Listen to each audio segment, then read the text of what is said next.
Hi,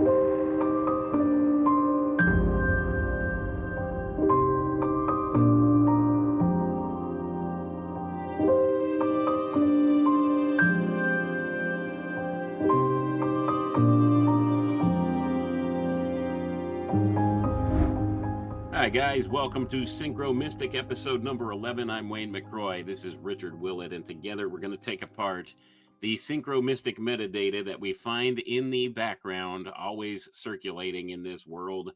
And we're looking at some interesting things happening in the world because, as you probably know, we have a new pope. And this one we're going to be taking apart quite a bit, Richard, because there's just so much to unpack with the symbology present with this new pope, isn't there? Good to see you, my friend. How are things on your end? We're all good, thank you. It's lovely to see you too, and I always look forward to this, learning these things and sharing these ideas, and see if any of this that I come up with in this room on my own actually makes any sense. So this is an interest. I called this Pope Stars the Rivals, which I was quite proud of when I was watching the basically it looked like pop stars. They should put that on telly because I would definitely watch them auditioning because it would be great. But I mean, where do we start? We've got symbology here in terms of astrology. We've got times of the temple coming down and what that means, and Leo the lion. And I'll let you start here, mate, because this is more your kind of area than mine. But I'm really interested to hear what you've got to say about this, and then I'll come in with what I've found. Well, it would appear, Richard, that the things we've been talking about for at least the prior two episodes now are really coming to fruition in a way that even we hadn't expected. So it's interesting to look at some of these details that we've seen out there as far as the synchromistic metadata go, and all of these roads leading to Rome, quite literally. And it would appear to me that with the installation of this new pope, this is reaffirming many of the things we said. This is the arisal of the new Roman Empire on the scene. And of course, that new Roman Empire is America. And it would appear for some time in the political spectrum of things and the political ideologies, it would appear that America was actually losing its place as a superpower in this world. And now it seems to be with the election of Donald Trump, the orange man, of course, and now the installation of an American pope in the papacy for the first time in history, it would appear that America seems to be the centralized hub of where power is going. And this is the shifting of gears as to where empire will now reside in full. We've done a breakdown of some of this stuff in the past, Richard, where we talked about the three independent city states, the city of London, Washington, D.C., and the Vatican. Well, this appears to me to be a union, a merger, an alchemical wedding of sorts between the church and the state. And that it seems to be all of the things that have been pre-echoed out there leading up to this. You look at this agenda that was put forward by the Heritage Foundation, which was presented in the auspices of the Trump administration. Do you remember all of that? The Agenda 2025 or whatever they were calling it, that all the liberals were losing their minds over here Yeah. because they were looking at all of those ideas being instituted. Well, this aligns very much with that agenda. So I have some concerns and stuff as far as that goes. And we talked about this last episode where it would appear that what appears to be happening is they're realigning Western culture, especially here in the US and they're over in Britain and other places as well, trying to realign some of societal culture back towards common sense ideas and traditional moral values and Christian values. So we see this as a setup phase for this, and we have this new pope installed, and it's hard to tell how he's going to fall on some of these issues. But it would appear that he aligned very closely with Francis, the previous pope here, in many of his views. So, will it be more of the same, or is there going to be a shift in Western culture back towards these more spiritual type ideas? We're seeing this awakening going on, and I think it's happening despite the controllers of this world trying to hammer it down. But we have your average person just wants to get back to some common sense ideas, and what we are witnessing in effect in this generation that's coming up now is what's known in cultural sociology as a fourth turning event. Now, if you're not familiar with a fourth turning event, what this is every 4 generations or so, things begin to shift back towards more traditional values.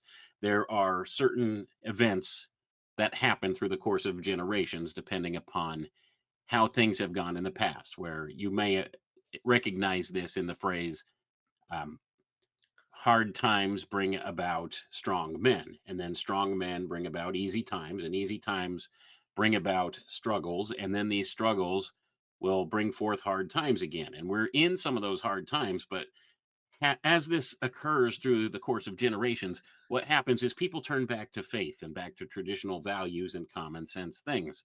And when things are good, then culture begins to degrade and fall back towards hypermaterialism, towards hedonism, towards all of these different extremes of behavior because things are good and they don't have to worry about basic needs. So you get to where we have in the first world countries today, people concerned more about silly things that don't really matter, like what's my gender identity and stuff like this. All of these ideas take hold because they're not concerned about basic survival needs or putting food on their table. This is a first world problem. Let's put it that way. So that is the kind of thing that emerges. And then what happens is eventually all of that societal degradation and moral degradation takes hold, and society begins to turn back towards spiritual concerns and back towards more traditional moral values. And that's what we're witnessing. And they're leveraging this energy in a way to bring into being their new world order that they want. And of course, it's going to be this merger, this union between the church and the state, which is the arisal of the new Rome. And we were looking at some of this because Rome is destined to fall twice. So some of the language they were using, if you actually watched the events unfolding on international news, on like ABC News and places like that, some of the things they were saying just in their casual banter that they do as reporters was giving off some really key esoteric clues. And one of the things that I noticed as I was watching, because this was shortly after the white smoke emerged from the chimney, and maybe we could go into a little bit of detail about the ritual itself here, but when they saw the white smoke emerging from the chimney, there were seagulls sitting up there next to the chimney.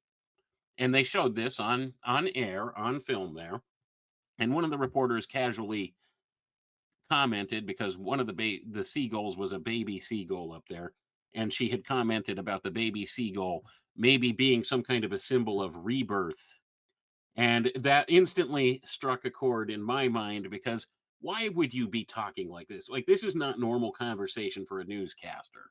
Okay. So you have these one off lines that seem to pop up with this thing. So it's all about rebirth. It's the emergence of the phoenix from the ashes.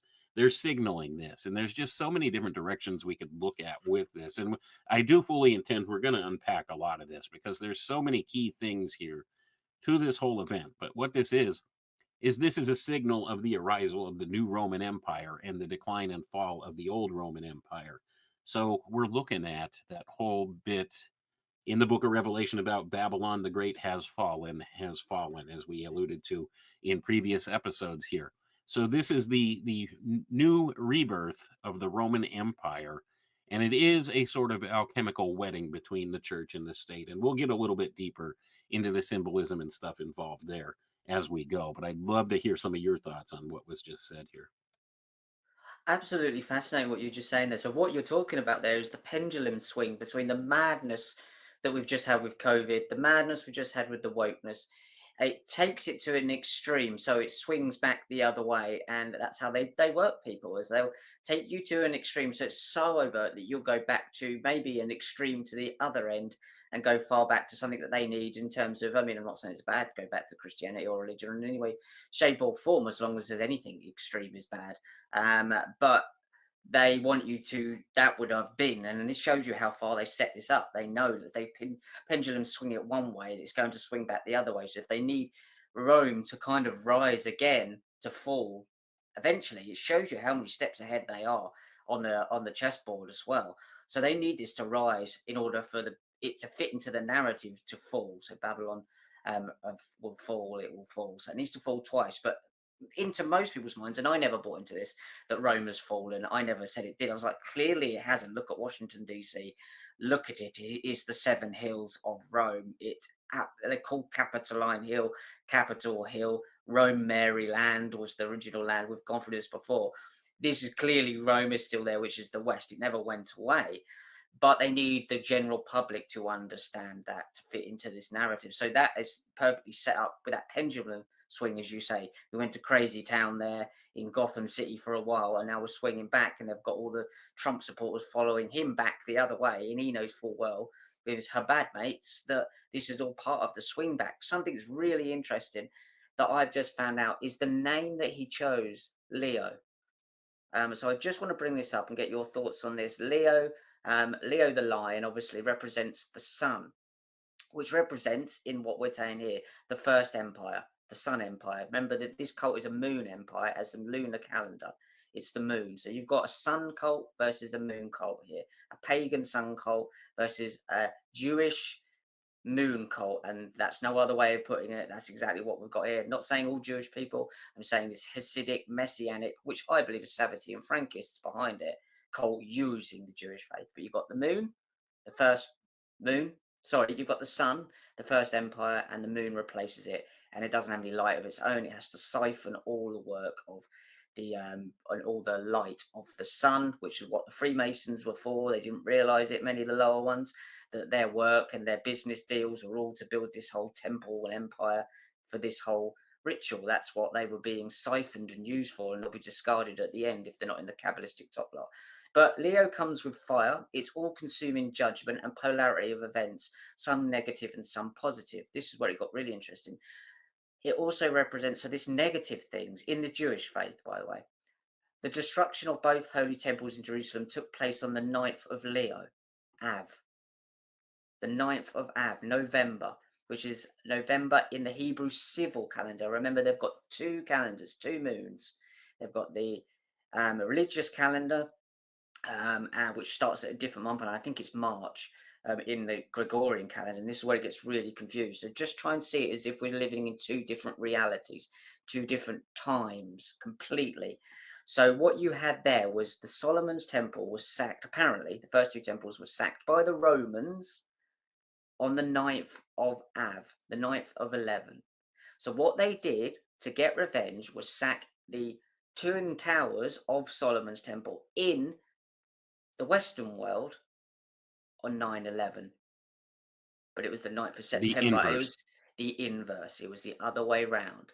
So they are doing things in response. So they're saying, you did it to us, we're doing it to you on the inverse. So the 9th of September, 11/9, 9/11, doesn't matter which way around it is, they were sacking the Twin Towers, which are Yakin and Boaz. So remember this, they're playing the inverse, dark and light. The moon is taking the sun. So what we've got here, and I'm rambling on, is two cults, two tribes going to war. And I've said this on the Mount Olives thing, is that when you really look at it, you've got two tribes coming to war there. And one of them thinks that both of them think they're the good guys. The Christians are being led there by the Zionist Trump, and they don't realize that they're the nations in the context of this Messianic Jewish faith. And when you look at what it says the Messiah will rise up with Jerusalem and defeat the nations. But the Christians don't seem to realize that they're the nations. And as someone who's a Christian of yourself, does that ring true to you, what I've just said there? A setup. Oh, what you're saying absolutely makes sense, but I would proffer the explanation here that it's not so much warring between these factions, it's about the union of opposites. And this is Okay. what exactly has been symbolized in the zeitgeist here. When you look at the wolf of Rome as the polar opposite of the lion and the union of the lion and the wolf, go ahead and type in your search browser there, Richard. I want to see what it comes up with for you. Whoa. So you bring up the What's the wolf what there. what So just is to the bring up the wolf symbolism? there. Well, the Right, wolf what there, you've just brought up with Elon Musk last time, didn't we? The yeah, she-wolf who raised Romulus and Remus, and then Elon Musk's girlfriend who had the child Romulus is seen in a picture. yep, She's the she-wolf, and she's got the moon on the hip of her dress. right. So just go ahead and type in your search browser, and I'm curious to see what the return brings you. Okay. Put the symbolism of the combination of the lion and the wolf. and you'll see what comes up, because this is absolutely what it's all about, and this is why I'm saying it's an alchemical Right. wedding of sorts. And we'll go a little deeper here. I just want to see what the Yeah, return comes okay. up for So you. there's a moral of the story, but there's this what it comes up straight away. So the lion and the wolf, when combined in symbolism, often represents a balance between powerful leadership and loyal, intelligent intuition. The lion embodies courage, strength, and leadership. So that would be Rome, the West, while the wolf signifies cunning, adaptability, and pack loyalty, which would be the Jewish faith, Jacob, Israel, and the cunningness there. The combination can symbolize a leader who is both powerful and wise, and someone who balances their own strength and wisdom. It's an alchemical wedding, isn't it? You're absolutely spot on. That's fascinating. Yeah, and here's where it gets a little deeper too. Okay, so we've been talking about this. This is actually what has been showing up in the synchromystic metadata in the zeitgeist for the past couple months now, and we've been talking about this stuff where we see the symbol of the wolf all of a sudden arises, and you have the name Romulus showing up all over the place. It's about the foundations of Rome. It's about the myth of the foundations of Rome. So we're seeing the foundation of the new Rome. That's what's being signaled here. And it is a sort of alchemical wedding, because you have this union of opposites. You have the combination of the lion and the wolf. And it's no coincidence that this pope took the name Leo. And here's the other portion of it. Okay. This is where things get a little deeper still. He's Leo the 14th. So not only did he take on the moniker of Leo, by the way, which Mm, is an important astrological sign in the skies, one of the main stars within is Regulus. Regulus, very much like Romulus, the regal version of Rome. So you have that connotation. He's the lion, of course, kind of alluding to the notion of the lion of the tribe of Judah. So pointing back to these Chabad guys once again. So yeah. you have the lion combined with the wolf, and we have all of these different aspects of being with that. And the important point I wanted to make is he's Leo the 14th. 14 in Freemasonry is the number of the lost word of Freemasonry. And this relates back to the myth of Osiris and his missing phallus, which was the 14th piece. So the number 14 in Freemasonry and some of these other esoteric systems represents the lost word of Freemasonry. So the attachment of Freemasonry with the other side, the Jesuits, which are largely associated with the Catholic Church and the Vatican, this is once again another alchemical marriage of sorts, an alchemical wedding between these two polarized opposites within the power structure at the topmost levels. And we've talked about this as well in the past. So they're joining forces here to bring about their new world order. They've come to some kind of an agreement. That's what this symbolizes. Now, this Pope Leo the 14th himself, if you look at the vestments and stuff he has actually put on, and when he came out to accept the office of the papacy, you'll notice he was wearing a red robe and the color red. So this is the red lion.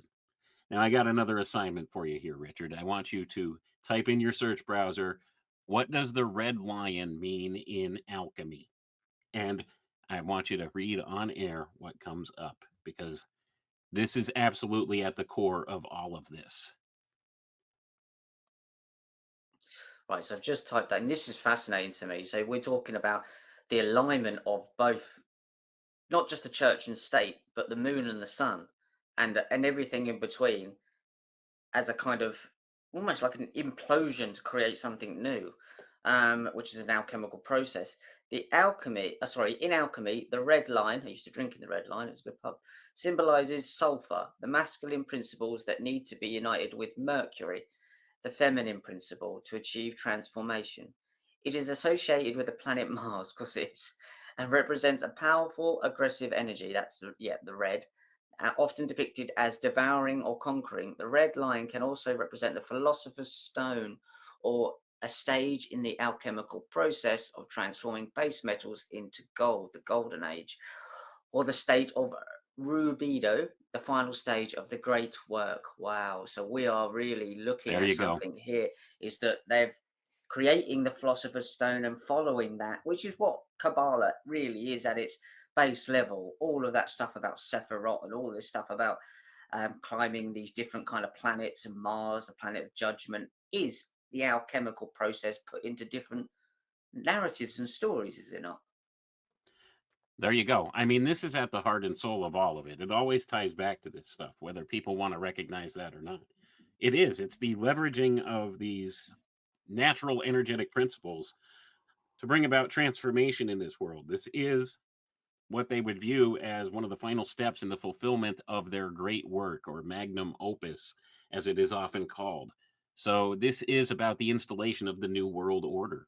That is most certainly what this symbolizes. Now, how that plays out in real time, in real world events, I don't know. Only time will tell with that. But this is a massively important idea that for the first time ever, we have an American Pope, and look at what we have going on in the political strata of things here in America. And of course, you have this union of ideas, and we've talked about this before in the past on some of these past episodes. You have all the pre echoing and pre signaling of this from things like the installation of the Red King. We talked about that with King Charles and that painting and everything else as a part of the alchemical process. And the stepping through process here, the combination of the Red King with the Golden Age equals the Orange Man, and the Orange Man being the conduit for the citronization of the alchemical process, and the proceeding directly to the Red Lion phase now here. So it would seem to me they're skipping around a bit with bits of the Mm, process, but it's all about invoking this great work and bringing about this great work, or the installation of this new world order, the arisal of the new Roman Empire upon the world stage. Babylon version 2.0, according to the biblical narrative that they give us. So you can see how these guys are trying to leverage these energies and these principles in the way that aligns their script that they are trying to set up here. But are we actually seeing some pushback from the average person? I think despite their best efforts, the masses are finally awakening to a lot of this and becoming more aware of spiritual concerns with things, and are largely rejecting the offers that this cult has been trying to hand us for the longest time. So they're getting some pushback. So they're pushing even harder. And now they've installed this American Pope, which shifts the power base from over there in the centralized version of the Vatican over here to America. Now, this goes even further, Richard, and this one will blow your mind. If you go back and you find a 1996 book written by Father Malachi Martin called Windswept House, you will find that he makes the claim that on June 29th, 1963, in the Vatican and simultaneously in a Masonic lodge in South Carolina, they performed a massive ritual which installed Lucifer on the throne of the Vatican. And he claims that this is true. He wrote this novel called Windswept House, and it is said to be a nonfiction novel. He just changed around some of the names, but he said this is factual events that happened.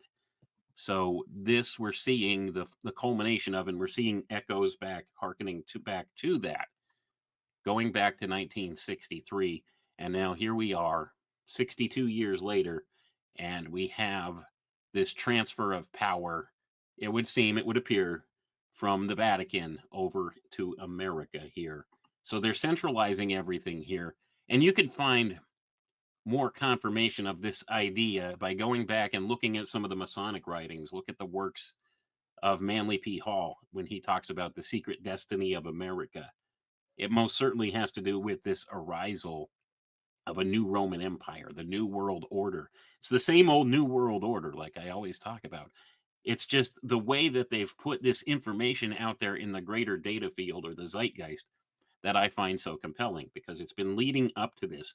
You see, they use these subtle programming tools to influence the human unconscious mind in ways we don't recognize with this stuff, and it prepares the way for things like this to happen. And we have all of these different confirmations showing up now. So there's interesting connections to be made for sure. And we see how this essentially is a type of alchemical wedding or alchemical marriage between the church and the state, the Vatican centralizing power over here to the US. So I would suspect, I'll make a little bit of a prediction, that we might see a major jump in the financial institutions too. centering from the city of London there, maybe shifting over to the shores of the US here at some time in the near future. And this probably has to do with the establishment of a worldwide digital currency of some sort, would be my guess. So I don't know. I reserve the right to be wrong about all of that, but that seems to be what the synchromystic metadata is showing us at this point. So they're trying to centralize control here in the US for all of this. And this is the reemergence of the US as a superpower in this world, a new Holy Roman Empire, if you will. So how does this fit into the what we said at the start with the Holy Roman Empire, this new empire, the Empire Strikes Back, coming up and then falling again? Because in terms of the Chabad guys that we're looking at, and this is from their own website. I pulled this up today. I was looking into it. I wanted to make sure I got this right. So according to them and their timeline to get their world to come ready, and remember the US are deeply involved or led by this Messianic sect and Israel at the very front of it. So in terms of the Chabad, and this is from their website, the 6 days of creation. So 6,000 years it took to create this. And on the seventh day would be their Sabbath, so their 1,000 years of rest, which would be what Trump is calling the golden age in Christianity. That would be the time with Jesus Christ. They all match up. So when I do the calculations there, this would seem to leave about 250 years they've got to get this job done when you look at this. And it's very complicated. Well, it's not complicated, actually, to be fair. It's not complicated. 6,000 years, they believe that basically the time started 4,000 years before we've got now. We are in the what they call the new, just past noon. So we are in their 5,750 of year. The Masons actually believe we're all past the 6,000 years already. But by the end of the 6,000 years, the West, the Roman Empire should not be here. So how does this fit in, bringing the Roman Empire up to fall again if they're going to centralize power there? Is there an actual struggle between the sun cult and the moon cult here, or is it just part of the narrative that needs to be done? It's a chapter that needs to be read through to understand the end. Well, I think there's always been this kind of internal power struggle between these different factions at the topmost levels. But it would appear that they're trying to make amends to that because they recognize they have a bigger problem. You see, these power factions at the top, they're beginning to realize that people are waking up en masse in droves, and that this is going to become a bigger problem for them than their little infighting that goes on as to who gets to control things. So they're joining forces, and I think that's what this is an announcement of, so that they can quell down this great awakening that they see going on within the people and control that. It's always about taking hold of some type of a grassroots operation and influencing and controlling it from the top down.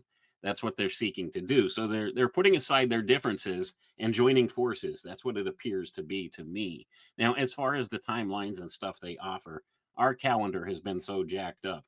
It's hard to say for sure, and I don't think they even have any precise measurements Mm. as to where we are in the time cycle, but they do recognize there are cycles of time that we do go through, and that different energies could be influenced at certain times based upon the position of the stars in the sky and things like that. So they recognize all of this going on. And so what they do is they will leverage these principles to get the best benefit from them that they can. Now, a perfect example of this, we opened up earlier this year laying down the foundation of what they were using as the base programming language for the year 2025. And it would appear when they started out, they were using Egyptian mythology to do so. And we explored some of these ways of thinking in the past here in past episodes to lead up to where we're at. Well, it looks to me like on March 29th of this year, with a special alignment of 6 planets in the sky, they shifted the programming language again, and they shifted it over to this Roman ideology going on. And that's when we saw the emergence of the story of the dire wolf and all of Mm. these things coming to fruition in front of our eyes, pointing the way to the new foundation of Rome. So they've switched that programming language, and that's where we're sitting at right now. Because they don't always use the programming language for an entire year-long period. They don't do that. They look for important astrological alignments to switch the programming language with. So they switched the programming language, and we could recognize that now. looking back at this and seeing how they've geared us up into putting this stuff in place. So, with that being the case, we have to keep that in mind. But as far as the actual timetables, I don't think they have an exact lock on that. And I think they're trying to push up the timeline that they do have that they use in order to bring about these changes. So even though it would appear according to their own timeline they're using that they have, what is it, 215 some odd years, Something like that. they're trying to snap this all in place much more quickly Yeah. Mm. because they don't know how the actual time cycles work exactly, or when the recordings of the time cycles first began. They only have from the beginnings of when they traditionally hold that the first time measurements have come from in their tradition. And there's other traditions that have older timestamps and stuff like that as well. So we have all of this to look at and to consider. But certainly these guys are nuts. Let's put it that way. They really are firmly invested in their model of things. And that's exactly what this is. You could compare this to, say, a simulation model in a computer. This is what they've done. They've quantified these different things to simulate a model that they are trying to operate and bring into reality here. And their model might be slightly flawed, but they're still trying to run with it because it works best for them. So if they have to try to push up their timeline and time cycle, they'll certainly do so. And then later on, they'll change their viewpoint, their simulation to reflect those changes in the time stamp of everything. If that makes sense to you. I hope I'm making sense, Richard. No, it makes total sense. Is that the 215 years, which is about 2245 ish, that kind of time. Um, that's the very end of when they needed to get it done. And again, as you say, they're making this up as go along anyway, so they can change it as a will. I point out that timeline because that's what they talk about, not what I believe or any of this stuff that I believe. And I like to get that because I don't not I'm saying I believe in, yes, I believe there's a creator in a sense of this place is clearly designed and there is an energy and a clearly a creation and a design to this place. And maybe they have the knowledge of how that works, or maybe not, or they think they do. But this is the knowledge that they're putting out there to show each other that they have a structure to work from. And I pointed that in the film that I'm making at the moment about immortality is that we're storytelling beings. The only way we understand the reality and our past and our future and who we are in it is we play movies in our minds. So they have to have a script. They have to have a movie for them to be able to function within that platform. So without that, they don't have there's no it literally is like the land of Nod. They have no central sun. So they need that movie so we can read and decode that movie. But it doesn't mean they're not going to chop some scenes out and changing them all around. It's just what we see at the moment. And as you say, but that's what's important to decode their script. And I think we have done. And I actually think they're reacting, not talking about me and you, just me and you, but the many people that are talking about this, they are reacting. There's some flip flopping going on here, extraordinary flip flopping between the alignments. We even have a post going around today, the ridiculous notion that Netanyahu and Trump have fallen out in their friendships over, which is totally absurd, obviously, being that they're not in control of what they're doing from day to day. They don't even control what socks they're putting on. They're clearly in the Chabad network, but the narrative is now they've had a fallout. So that switch there is interesting. And then obviously with the new Pope, Rome rising again, you had that letter that was handed over from Keir Starmer, Pontius Pilate, to Trump saying, "Come and meet the king," and he said he would. So there's a lot going on here, and I'm not saying I have a real strong grasp on it because they are changing. But what to me that signifies is that they're watching and they can tell that people are cottoning onto this stuff and they're having to mix it up. It feels to me like they're all over the place and panicking because things are all, and there's chaos. It may just be that they want to create chaos, but to me, it feels like they're having to literally dance a jig to get anywhere near where they want to get to at the moment. We're having an effect, Richard. That's the Yeah. good news. We're having an effect and waking people's minds up to this programming template and stuff that they use going on. This is key to all of it because they've leveraged these principles against mankind for a very, very long time. And now we're getting wise. We're able to reverse engineer the tools that they're using to influence the human mind in subtle ways that we don't realize on a conscious level. And we're recognizing it now on a conscious level. And that is putting a monkey wrench in the works for these people. So they have to do workarounds. They have to edit the script. They have to do reshoots of the big program, the big show, the big theatrical release. And they're trying to do this stuff on the fly as we're calling them out on it. And I think it's important that we continue to pursue this way of thinking. People are beginning to conceptualize and accept that perhaps some of these more philosophical ideas that we talk about, this notion of synchromistic metadata and things like this, it's a real thing.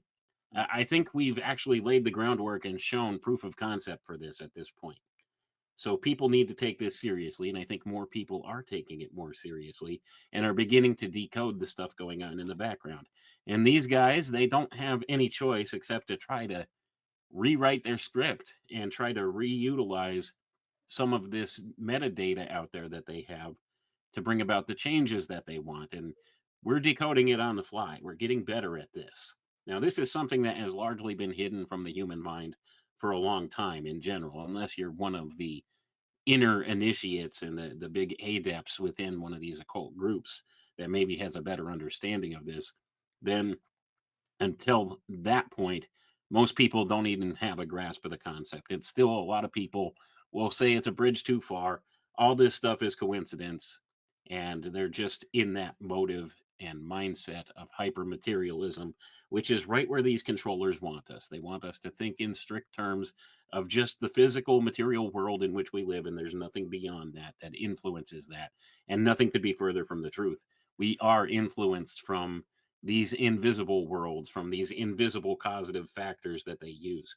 The synchromistic metadata field, the zeitgeist, if you will, influences things that happen in the real material world here.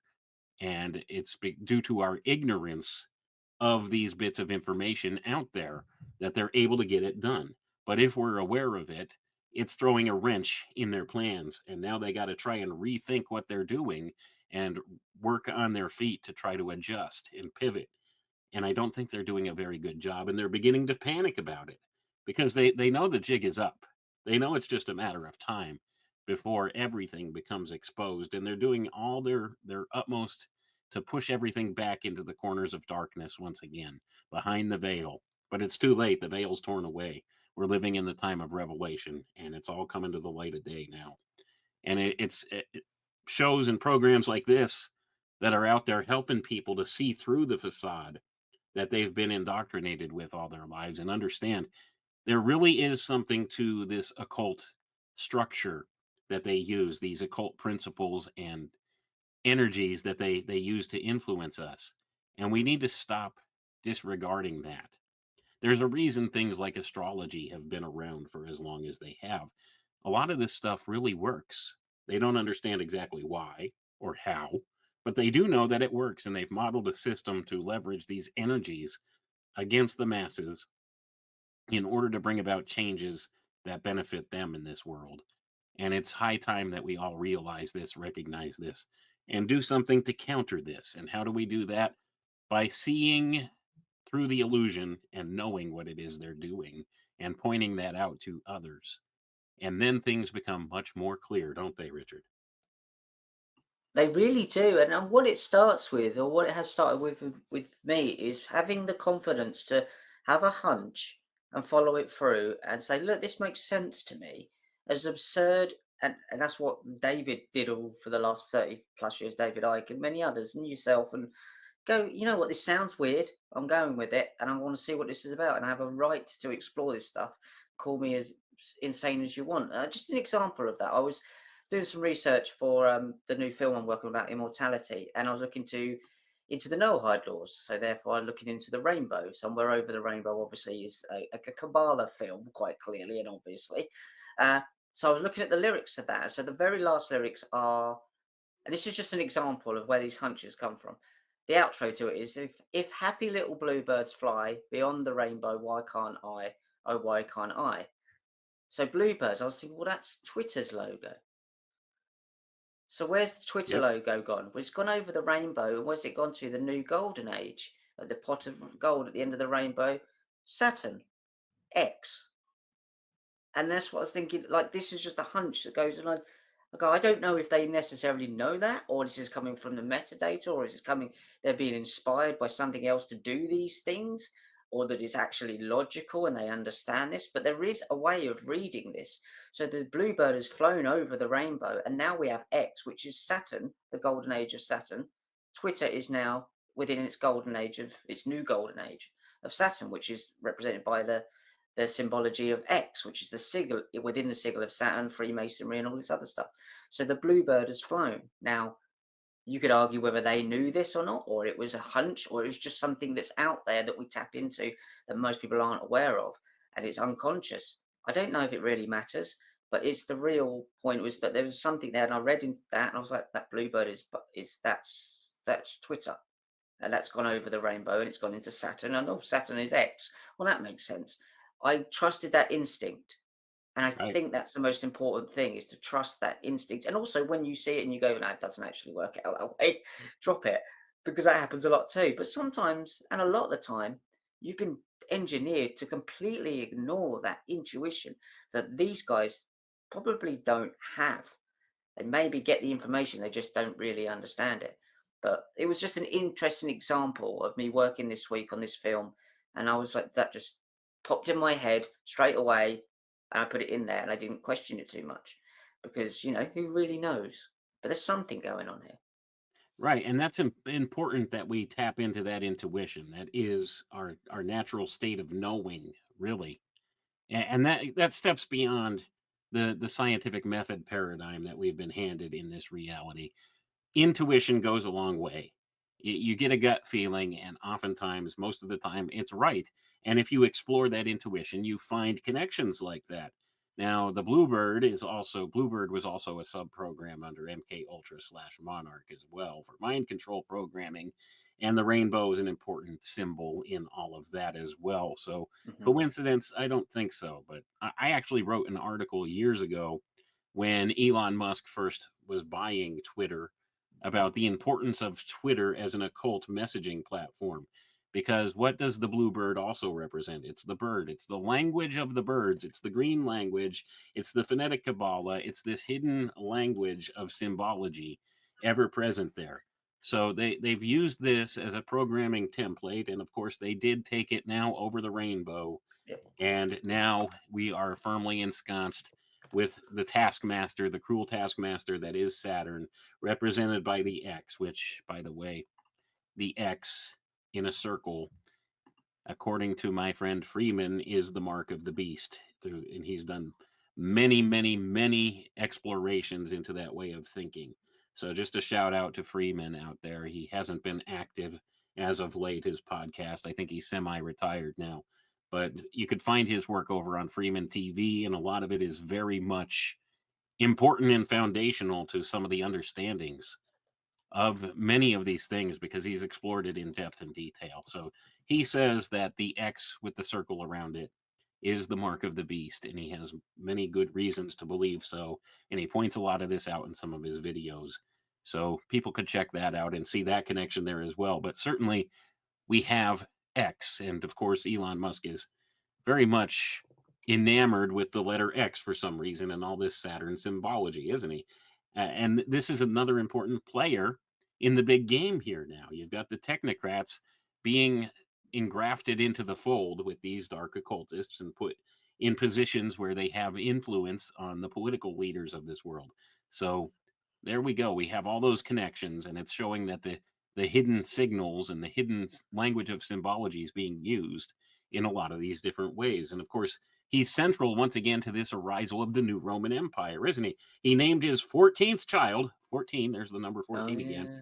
Romulus, in correspondence with this whole arisal of the new Rome. So it's all symbolized there. And it's amazing how these things connect. And a lot of people will say, it's just coincidence. Well, how many coincidences do you need to be beat over the head with to recognize that there's hidden messages here, Mm. whether you want to accept it or not? And I think there is a beyond human intelligence that goes into guiding and directing a lot of this. So you can't make the argument per se that it's just human beings, people sitting down in boardrooms planning all this stuff out in such intricate detail. I think it goes way beyond that. There's spiritual forces at work. At the end of the day, it's a spiritual battle that we are in. So recognizing that, that's how we move forward with this. So it's all about breaking down this hidden programming language that they have for all of us out there in the zeitgeist, the greater spirit of the time, as it were. Well, to add to that, I have a weird thing that's happened in my family. Is my mum basically she went on a date when she was younger with David Bowie. Really weird. David Bowie obviously was the Rainbow Man. Bowie, David Bowie, Bowie, Rainbow Man. We all know that he's signified with the rainbow. He was deeply in the Kabbalah. So very earlier on, you had Ziggy Stardust and the Rainbow Man. And just an example again of how the symbology used. They said, "Oh, he dropped the Kabbalah later on." He blatantly didn't. His last album was Black Star, which is Saturn. So he's showing you exactly the same symbology what I was just showing you with Twitter. That the rainbow, over the rainbow, what was over the rainbow? The golden age of Saturn. These are all symbols for the same journey, the same narrative, the same story. And he was showing you in his last album, Black Star, that Saturn is coming.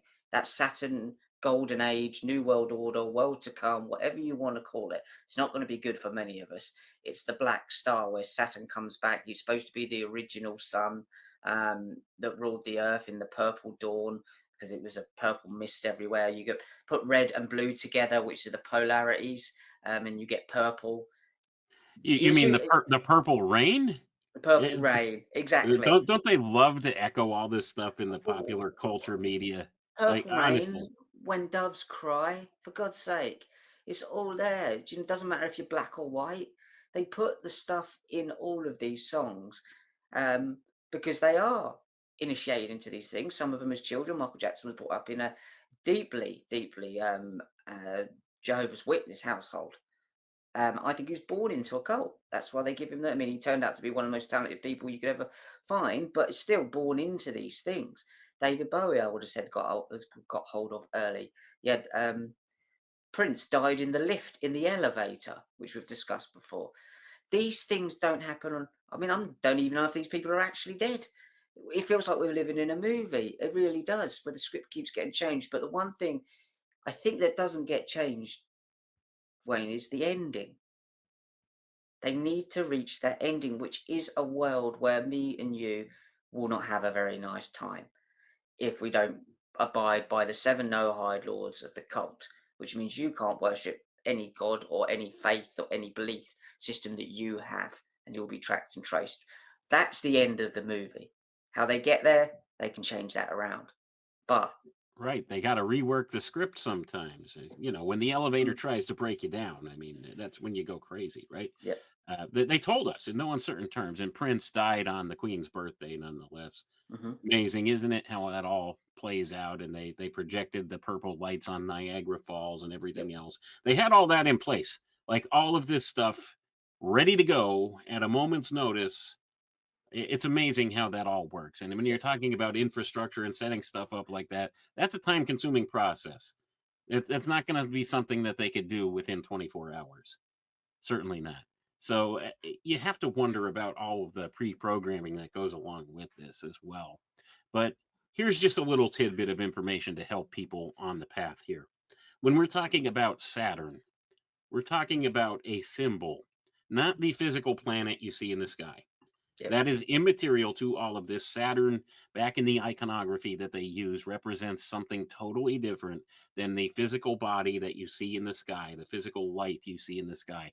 It's not the same thing, and this is where people get confused all the time, and they put different ideas in there that don't necessarily correlate one to one. It's a principle, it's an idea, it's an archetype that they're invoking, not a physical body in space, as they would like you to think about it as. And this once again points to the way they've programmed and indoctrinated us into this hyper materialist paradigm, thinking in terms of strictly physical material world things. It's an abstraction. Saturn is an abstraction. It is not the physical body in the sky, but they would prefer to you think of it as that. And that way, this takes you further from understanding the energy that they're leveraging therein. So there's a little bit of information that I hope is helpful for people out there. Oh, would you let expand on that? Wayne. Expand on what it actually, the energy that it's leveraging, and what is it an abstraction of? I completely concur with what you're saying. Absolutely, that this is an energy thing. We're quite clearly showing here that this is all about energy and an alchemical process from turning one state of energy into another. That's clearly what's happening here. We're all alchemists. But what does that specifically? Just maybe dig down on that a little bit for the next bit. All right. Well, according to some of the secret doctrine, when you explore this idea in depth, you find that Saturn represents the primordial generative principle or the first cause.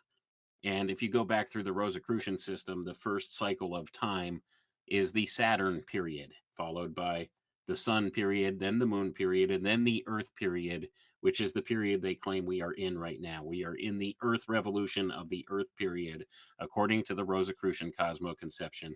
And therefore, we are at the lowest or densest state of physicality.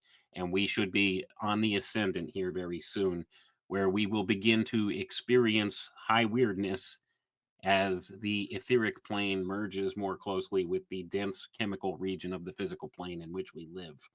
This is according to the Rosicrucian conception. Now, you find correlations to this across all the different occult teachings of Western occultism and even Eastern occultism. You find correspondences. All these ideas are the same, they just have different names attached to them. So, we're coming into this period where we're seeing a spiritual awakening, and people are going to recognize spiritual concerns all the more because we've already hit the low point, and we're going into that period where we go back on a high point again, where we become more closely attached back with spiritual concepts again. So Saturn represents kind of that primordial state or that baseline, that jumping off point. So that's why they invoke that, because it's like laying a new foundation. It's the death and rebirth idea. Let's put it that way. It's the phoenix, and this is why they are so enamored of the Saturn idea, because they have to tear down the old world order to build the new world order. They have to burn it to the ground first. This is also tying back to alchemy. They got to burn it to the ground before they could build something new, a more perfected version of the old in this way. So they go through that process many times. And that's why these people are known as the philosophers of fire. And that's why fire is their calling card. That's why they burn things to the ground. That's why the Twin Towers collapsed in a pillar of fire. You see, all these things, it's always the same motifs over and over again. And it all ties back to this principle, this archetype of Saturn, the renewal, the birth, rebirth phase, the death and rebirth phase. So I hope that clears it up a little bit more for people. It's not talking about a physical planet. Let's put it that way. Yep. Yeah, I get that. And so the start, the statement, Saturn was the start and the end, likely refers to Saturn's position in the solar system and its role in both ancient and modern understanding of the cosmos. So basically, we're looking at the start and the end of something, kind of like the Ouroboros in terms of it, the snake eating its own tail. It's that bit where the end becomes the beginning, and there's something in the middle there that they want to get back to. They want to, as you say, New World Order, just the reboot, the Great Reset, and all of this stuff. They want to. They believe that we started in the age of Saturn, the golden age, and they want to return to a new goal, in age, a new age of Saturn to restart everything, basically. And that doesn't include me and you being part of it at all. And they always believe that the second rotation is better than the first, and that's where I believe that this kind of, firstborn, secondborn comes in. The firstborn gets the inheritance, but they're not worthy of it. It's the secondborn that takes that on. And there's an issue there with this human plus transhuman, Yep. the next coming. They believe that that's evolution into them is Exactly. the next revolution is the evolution, and it's nonsense. But that's the way they are, is that they think they're moving human nature on when actually they're destroying it to build it up again. And this falls back on what the secret doctrine teaches about the doctrine of evolution. And it's much different than what we've been handed in the physical Darwinian version of evolution. It's an idea that is far older than Darwin, ladies and gentlemen. Evolution is part and parcel of what it is that these people are all about at the end of the day. They really think we're going to evolve, we're going to go to the next level. And a good example of this is go ahead and look at the Rosicrucian cosmoconception, as I was alluding to. This is what it's all about. According to that, we evolve through these different phases. And on the second revolution is better than the first, and the third revolution is better than the second. We constantly evolve, and we are going to rise to a higher state according to what they teach. Now, the missing component of this that these guys don't talk about, these dark occultists who run things, is there was a process, according to this cosmo conception they give us, that is called involution, and it's the exact opposite or inverse of evolution. And that is what we have gone through in this transition phase, stepping down into this lowest form of dense chemical region physicality, as they call it in Rosicrucianism. We've gone through this involution phase, so the evolution phase doesn't start until now. And that's the whole point that is underlying everything. This whole notion of evolution in the past, not the case here on this physical earth. Hasn't been that way. It's only now that things are beginning to evolve. And this is part of the secret doctrine that is well hidden from most of the masses. It's all been about this involution state, this, how should we say this emergence of individuation within man, our free will principle, our gift that we're given from the creator of individuality, the ontological self, the I am within man. It's all about the incorporation of that into this physical form. It's the consubstantiation between spirit and form that has gone on up until this point. And now we've reached that point where we're at the pinnacle of physicality, and we're going to be on the ascendant here as far as the spiritual concerns go. And this is the process of evolution according to them. But the big secret has been we haven't been evolving. There has been no evolution up until this point. It's all been involution. If you look at the old systems of the secret doctrine, and this is something I don't hear anybody else talking about as well. So this is the important thing here to keep in mind. This is why they've tried to externalize that process into a physical process by introducing Darwinian evolution. It's the externalization of the hierarchy. Once again, if you go back to some of the other occult teachings of the past, it's all this secret doctrine out there coming to the light of day and being seen by the masses, and they don't recognize it for what it is. So I know that's a mouthful, and that's probably an entire other show here, Richard, but I'd love to hear your thoughts here. With that, the first thing that comes to mind, really, and the most a solid thing that comes to mind is they've hijacked that principle in transhumanism. Exactly. It's a spiritual growth. It's a spiritual process, a spiritual alchemical process that we all go through, and have hijacked it to be a physical process. And not only that, they've tried to teach some people they'll be raptured up to the sky and kill themselves in the process of living. Death becomes life. It's an inversion. So they've hijacked the process of a spiritual, and they have done in the Kabbalah in a sense as well, because that's the same principles, and they've actually put that into a physical or even metaphysical or allegorical system, which has very little to do or does the invert version of what it's supposed to do. You end up, everything is good. As to Crowley, do what thou wilt. Everything is good. Well, no, evil is evil, as you say, and good is good. They're not the same energies at all. But they've hijacked this principle, and they've put that into this transhumanist notion of physicality, of being living immortally in this world, here, physically on this planet. And what I find really fascinating, um, is that they've the Christian faith, and we discussed this before, um, largely talk about salvation in the next life, and where there's the Jewish faith talk about the world to come being a physical place here. And I know that's nuanced as well, depending on um, which understanding, but the mainstream understanding has been pushed that in Christianity is that your salvation is in the next life. I'm not saying that's how it's written or that's how it's supposed to be, but that's the mainstream. As someone who's not a religious person at all, if you ask me about Christianity and where the salvation lies, I would have said, until you've taught me differently, that it would be in the next life. So that's the narrative that's being pushed, regardlessly. Do you know it's really fascinating is that they've split these two things off, played around with these pieces, and as you say, it's they've taken a spiritual principle. I remember in the wrestling, you had Triple H and I don't know, it doesn't sound like it makes sense, but Triple H and Shawn Michaels were Degeneration X. X is Saturn.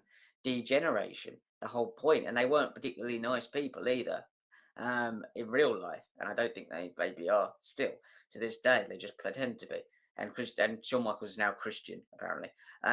So they knew, and they do the red and black. They know these principles. These people that get to these high levels of fame in any genre know that they're playing with this stuff. So as you say, the degeneration X is exactly what you've just described. It's a degenerative stuff down into the material world being labeled as moving humanity on and Progressive. evolving, They use progressive. the term progressive, and That's you the can one I'm see, looking for. Yeah. and it's the absolute inversion principle of how it's Yep. supposed to be. They've taken this notion of evolution and they've turned it into de-evolution, degeneration. Like you said, exactly there. And of course, they harken back to the X, the Saturn, the cause, the prima causa, if you want to call it that. That's how a lot of this is represented in culture. So, of course, you have all these players on the world stage, entertainers out there. Entertainment, by the way, break that down. Enter to go in, tain to grab hold of, meant the mind. To go in and grab hold of the mind. That's what entertainment is all about. That's what it's for. And that's why they use it as a programming template to manipulate us on the back end, and we don't realize it. They get us to accept the nonsense they've handed us, these inversion principles, and their version of evolution is all about the degeneration of man rather than the elevation of man. It's supposed to be a spiritual principle, it's supposed to be something higher. And I think there are some inherent truths to what is presented in some of the older systems. They've just been hijacked and inverted by this power structure and control. That's wherein these concepts go astray. It's not that there's anything inherently bad within it. It's just it's been misused like any tool can be misused. You can use a knife as a useful tool to build things and to make things, or you could use it as a weapon to harm others. What they've done is they've taken some of these principles, these occult principles, and they've weaponized them and used them to harm the masses so that they benefit in their small circles of power. And that's the problem we have. And we see how they've applied this inversion principle in that way all over the place. So that's what we're looking at when we see a lot of this stuff. It's all about convincing the masses of humanity to accept the inversion of what natural principles really are. It's amazing. We've got all this from the Pope, and we've gone through the lion and the wolf, and that's fascinating. That's blown my mind. That's the next deep dive for me, into the lion and the wolf, and then coming together in the alchemical wedding, because I think that's a symbology people grab onto. But we've got all this from a new Pope. Wayne, where can people find your work and keep up with you? People could find me at www.alchemicaltechrevolution.com. All my stuff is centralized there. Richard, where could the good people find you? Video work is on iconic.com. You can find it there, and on X, it's WTAF, WTAF, Rich, and Substack. You can head over to there to find my Substack, which is Some May Conspire, and that'll be linked to Wayne's Substack as well. We both do a lot of work on there. It's becoming a very good platform to put this information out, actually. It's been Far better than fantastic. others. Yeah. Yeah, it really, really is. Guys, thank you for all your support. Please share this. You're not going to hear this stuff anywhere else, and we'll see you in a couple of weeks' time.